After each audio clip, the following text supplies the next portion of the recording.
We're here to talk through this Geradeweg puzzle by Prasanna Seshadri. This is a genre originally created about 9 years ago by Robert Volmert, and Geradeweg means straight path in German, or straightaway sometimes is how you'll see it translated.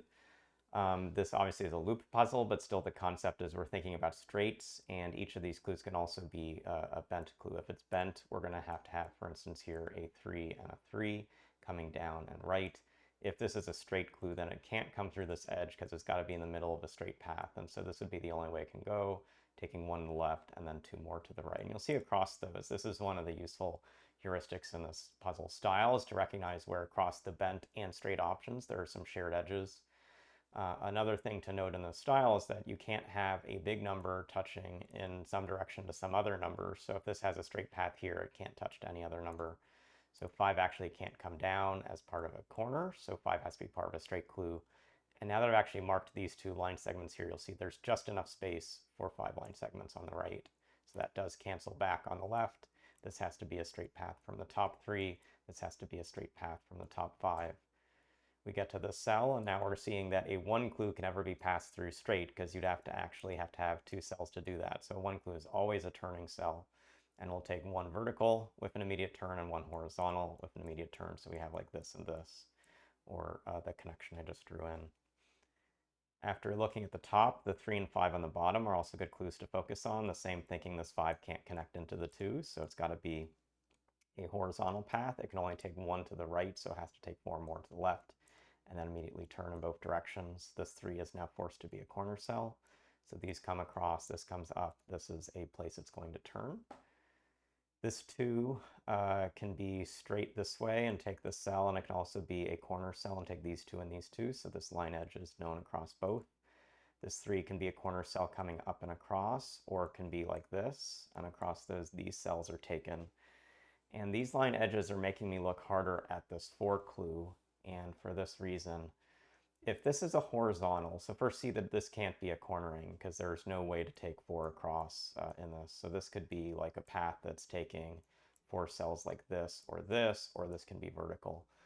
Notice if this is coming across, it's basically forcing this 3 to keep going without an easy place to turn. Like this 3 really wants to turn here or really wants to turn here, but even in this case, this is forcing the 3 to go far too long. And so this is where attention, because of these line segments from the 3, is this 4 needs to be vertical.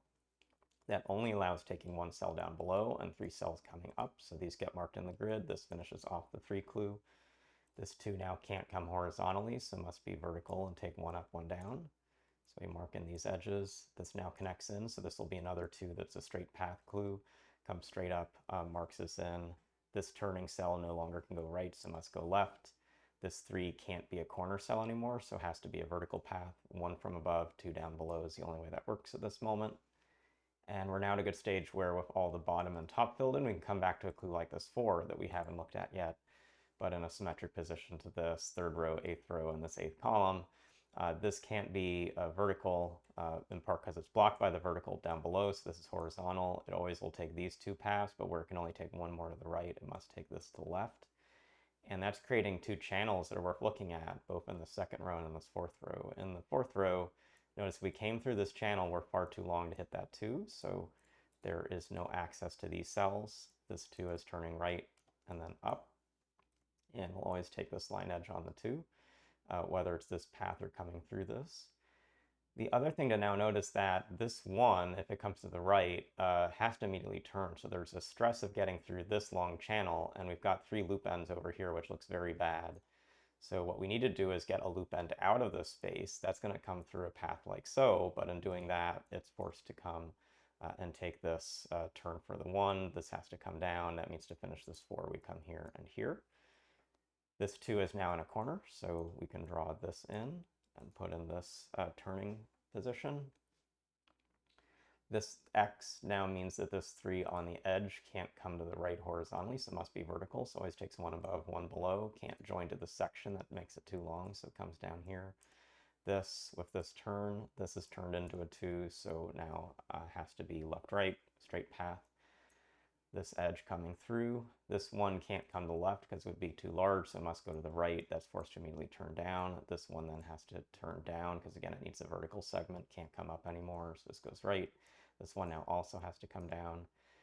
That closes off over to the left. This closes to the left.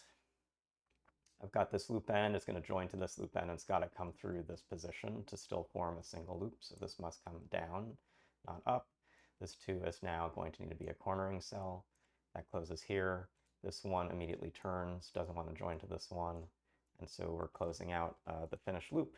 So we've done our straight path through the grid by seeing how to use these different clues. Again, this is not a style I've solved too often, but it's been around for 9 years. If you've been playing on Logic Masters Germany, you would have seen several of these from Robert Vollmer and other authors, and it has featured in some other championships. So we're really happy to have found it and put it into our loop variety collection too. It's definitely a style that's got some different logic that flows through it, and a lot of places you're going to run into some surprises in that book. So thanks for watching this video. We'll see you again soon.